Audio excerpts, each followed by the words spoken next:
नमस्कार.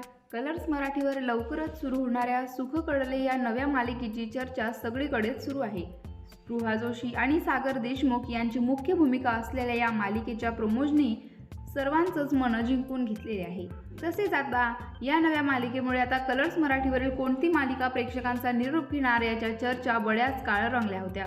अखेर या बाबतीतील महत्त्वाची बातमी समोर आली आहे. कलर्स मराठीवरील सगळ्यांची लाडकी मालिका भाग्य दिले तुम्हाला ही मालिका प्रेक्षकांचा निरोप घेणार आहे. तन्वी मुंडले, विवेक सांगळे आणि निवेदिता सराफ यांची मुख्य भूमिका असलेल्या या मालिकेचा शेवटचा भाग येत्या आठवड्यात प्रसारित होईल. काही दिवसांपूर्वीच या मालिकेचा शेवटचा एपिसोड शूट करताना आलेत आहे. तसेच गेल्या काही महिन्यांपासून TRPमध्ये घसरण झाल्यामुळे ही मालिका बंद होत असावी असा प्रेक्षकांचा अंदाज आहे. काही दिवसांपूर्वीच अभिनेत्री शिवानी सोनारची मुख्य भूमिका असलेल्या सिंधुताई माझी माई या मालिकेने प्रेक्षकांचा निरोप घेतला. त्या जागी इंद्रायणी ही नवी मालिका सुरू झाली आहे. तर आता कलर्स मराठी वाहिनीवर 2 नवीन शोज प्रेक्षकांच्या भेटीस येणार आहे. स्पृहा आणि सागर यांची मुख्य भूमिका असलेली सुख कळले आणि डॉक्टर निलेश साबळे यांचा हसताना हसायलाच पाहिजे हा कार्यक्रम. यामुळे रमा राघव ही मालिका आता वेळ बदलून घेत आहे. आता रात्री 9:30 वाजता ही मालिका करण्यात येणार आहे. नमस्कार. मराठी चित्रपटसृष्टीतील सगळ्यांचा लाडका आणि हँडसम अभिनेता म्हणून अजिंक्य देव ओळखला जातो. अजिंक्यने त्याच्या अभिनयाच्या जोरावर प्रेक्षकांच्या मनात घर केलं. अजिंक्यनं फक्त मराठी नाही तर बॉलिवूड चित्रपटसृष्टीमध्येही काम केलेलं आहे.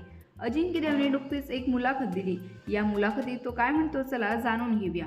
एक कलाकार म्हणून आजही संघर्ष हे सुरूच आहे.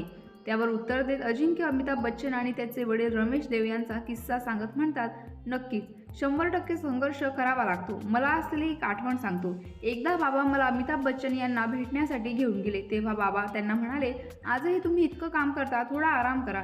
त्यावर त्यांच्या पद्धतीनं उत्तर देत अमिताभ म्हणाले, मला माझं घर चालवायचं आहे रमेश देवजी, त्यामुळे मला काम करावंच लागणार. हे सांगण्याचा अर्थ असा आहे की एवढे मोठे कलाकार असूनही जर ते हा विचार करत असतील तर त्यांच्यापुढे मी कोण आहे.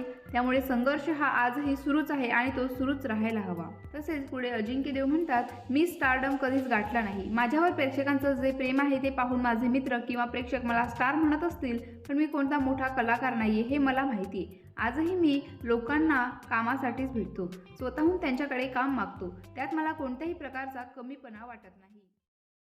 नमस्कार. तारक मेहता का उल्टा चष्मा या मालिकेतील एका कलाकाराने अचानक शो सोडला. चला जाणून घेऊया कोण आहे ती अभिनेत्री. तर मित्रांनो, या मालिकेतील प्रत्येक भूमिका प्रेक्षकांना प्रचंड आवडतात.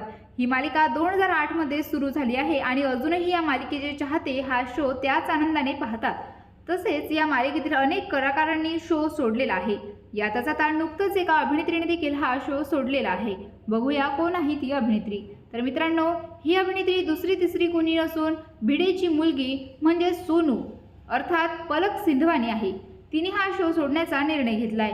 अशा बातम्या सोशल मीडियावर प्रचंड व्हायरल झालाय. तिने सांगते, तारक मेहता का उल्टा चष्माच्या शेवटच्या एपिसोडचे शूटिंग करत आहे. सत्य आहे की पलकने 11 एप्रिल रोजी तिचा वाढदिवस साजरा केला आणि इंस्टाग्रामवर एक व्हिडिओ देखील शेअर केला.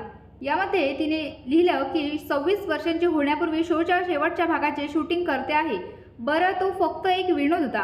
तिने शेवटच्या एपिसोडचं शूटिंग करत असल्याचं सांगून सगळ्यांनाच गोंधळात टाकलं होतं. पलकचा अर्थ एवढाच होता की ती नवीन वर्षात प्रवेश करत आहे आणि नवीन वर्षात ती पुन्हा शो कधी शूट करणार आहे. त्यामुळे पलक सिंधवानी कुठेही जात नाही आहे. ती अजूनही सोनूच्या भूमिकेत दिसणार आहे. पलकने या शोमध्ये निधी भानुशाली ऐवजी सोनूची भूमिका साकारली होती. सोनूच्या अत्यंत भूमिका या मालिकेत बदललेल्या आहेत.